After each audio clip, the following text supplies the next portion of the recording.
Жалпы, киви адам ағзасына қаншалықты пайдалы? Негізі кивидің отаны Қытай. Бұл жемістің адам ағзасына пайдасы көп. Диетологтар кивиді витаминдер мен минералдарға бай керемет жеміс деп атайды. Шынында, кивидің құрамында С витамині апельсинге қарағанда бірнеше есе көп. Сонымен қатар, киви құрамында К мен Е витамині, фолий қышқылы, калий, лютеин, целлюлоза, магний және фосфор секілді ағза үшін аса керекті қоректік заттар бар. Киви сонымен қатар пребиотик, яғни оның құрамындағы заттар ішектегі пайдалы бактерияларды тамақтандыруға көмектеседі. Олардың көбеюі мен дамуын жеңілдетеді. Бұл ас қорыту жүйесін сау ұстаудың өте тиімді жолы. Жұдырықтай ғана жасыл жеміс денсаулықтың басқа да проблемалардың пайда болуына жол бермейді. Мысалы, ағзаның тыныс алу жүйелесінің ауруларымен күресін күшейтеді. Қан тамырлары мен жүрек бұлшық еттерін нығайтуда және атеросклероздан сақтануда көмегі бар. Достар, егер видео ұнаса, каналға тіркеліп, лайк басып кетуді ұмытпаймыз. Майдың аяғына дейін 10 000 оқырманға жетуде көмектеріңіз тиеді деп ойлаймын. Қаны қою, жоғары қан қысымына бейім адамдардың күніне бір дана киви жеп жүрсе, аурумен күрескен болып саналады екен. Антиоксиданттарға ие және талшықтың жақсы көзі болып табылады. Олардың кішкентай қара тұқымдары бұлыңғыр қоңыр қабығы сияқты жеуге жарамды. Бірақ көпшілігі кивиді жемес бұрын қабығын ашуды жөн көреді. Әртүрлі өсетін орындардың арқасында киви жыл бойы маусымда болуы мүмкін. Олар Калифорнияда қарашадан мамырға дейін және Жаңа Зеландияда маусымнан қазанға дейін өсіріледі. Кивиді қосымша түрінде де табуға болады. Бірінші пайдасы, астманы емдеуге көмектесе алады.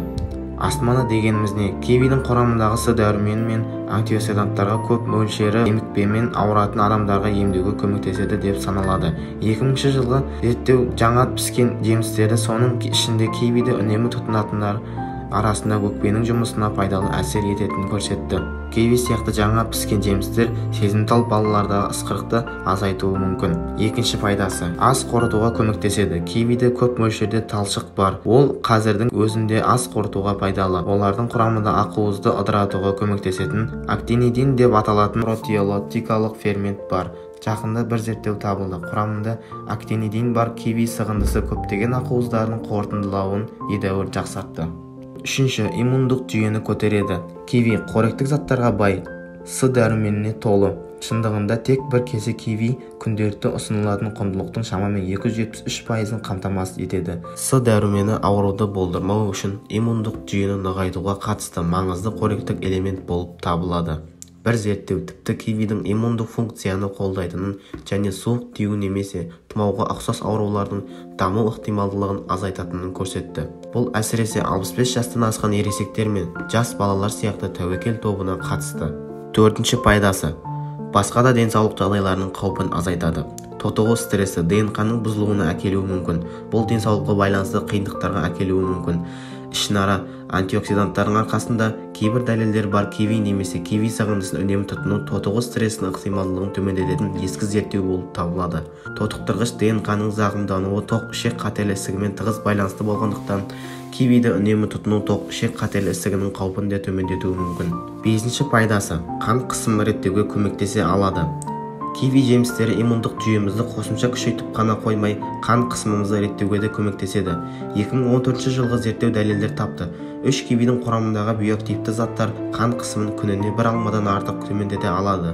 Ұзақ мерзімді перспективада бұл инсульт немесе инфаркт сияқты жоғары қан қысымынан туындауы мүмкін жағдайлардың қаупін төмендетуі мүмкін. Алтыншы пайдасы, қанның ұюын төмендетеді. Біздің қан қысымымызды басқаруға көмектесумен қатар, киви қанның ұюын азайтады. Осло университетінің зерттеуі күніне 2-3 киви жеу қанның ұю қаупін айтарлықтай төмендететінін көрсетті. Олар сондай-ақ қандағы майдың мөлшерін азайтатыны анықталды. Зерттеушілер бұл әсерлер жүрек денсаулығын жақсарту үшін аспириннің күнделікті дозасына ұқсас екенін айтты. Жетінші пайдасы, көруді жоғалтудан қорғайды. Макулярлы дегенерация көру қабілетінің жоғалуының негізгі себебі болып табылады. Ал киви көзіңізді одан қорғауға көмектеседі. Бір зерттеу күніне 3 порция жеміс жеу макулярлық дегенерацияға әкелетінін көрсетті. 36%-ға төмендеді. Кивидегі зиаксантин мен лютеиннің жоғары деңгейі осы әсерге ықпал етеді деп саналады. Ықтимал тәуекелдер. Көптеген адамдар үшін киви жемісін жеу қауіпсіз деп саналады. Негізгі ерекшелік аллергиясы бар адамдар. Киви аллергиясының белгілері: тамақтың қышуы, тілдің ісінуі, жұтынудың қиындауы, құсу және есек жем. Фундукқа, авокадоға, латекске, бидайға, інжірге немесе көкнәр тұқымдарына аллергияңыз болса, кивиге аллергия қаупі артады. Сирек жағдайларда киви қанның ұюын баяулатып, қан кетуді арттырады. Бұл қан кету бұзылыстарының ауырлығын арттыруы мүмкін. Егер сізде қан кету бұзылса немесе ота жасағыңыз келсе, киви жеуден аулақ болыңыз. Формалары мен дозалары.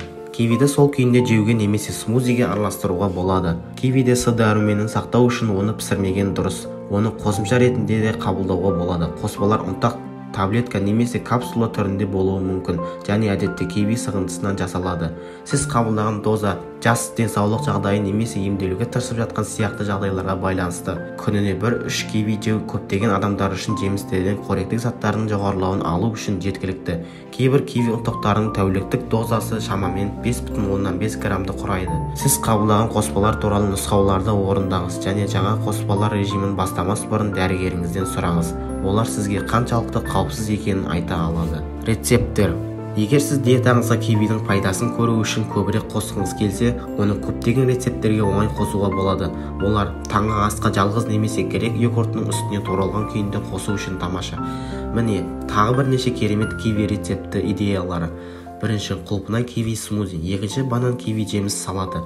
Үшінші, теңіз тұзы қосылған киви және лайм сорпасы. Апельсин мен лимонға қарағанда кивидің құрамында С дәрумені өте көп және калий, кальций, Е дәрумендеріне де бай, ал олар жүрек аурулары мен артериялық қысымға қарсы көмектеседі. Сонымен қатар кивидің 100 граммында небәрі 60 калория бар. Сондықтан бұл жемісті диета ұстайтын адамдар көп тұтынады. Норвегиялық ғалымдар киви мен майлы қышқылдар мен тамырдағы қан ұйығын кетіруге болатынын айтады.